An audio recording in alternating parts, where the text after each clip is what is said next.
অমর একুশে বইমেলা শুধু ঢাকায় সীমাবদ্ধ না রেখে সারা দেশে ছড়িয়ে দেওয়ার নির্দেশ দিয়েছেন প্রধানমন্ত্রী তারেক রহমান। বিকেলে অমর একুশে বইমেলার উদ্বোধনী অনুষ্ঠানে এই নির্দেশ দিয়ে তিনি বলেছেন, প্রাণের এই মেলা হয়ে উঠুক শিক্ষা ও সংস্কৃতির সূতিকাগার।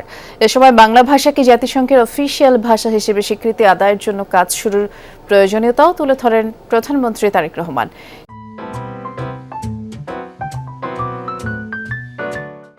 নিরাপদ ও মানবিক বাংলাদেশ গড়ে তুলতে সবার সহযোগিতা চান তিনি। বলেন, অমর একুশে বইমেলা নিছক উৎসব নয়, বরং এই মেলা কিভাবে সবাইকে বইপ্রেমী করতে পারে তা নিয়ে কাজ করতে হবে। অনুষ্ঠানে এবছর বাংলা একাডেমির সাহিত্য পদকপ্রাপ্তদের হাতে পুরস্কার তুলে দেন প্রধানমন্ত্রী। একুশে বইমেলা অমর একুশে আন্তর্জাতিক বইমেলা হিসেবে আয়োজন করার সুযোগ রয়েছে কিনা সেটি আমি আপনাদের সকলকে ভেবে দেখার অনুরোধ জানাবো।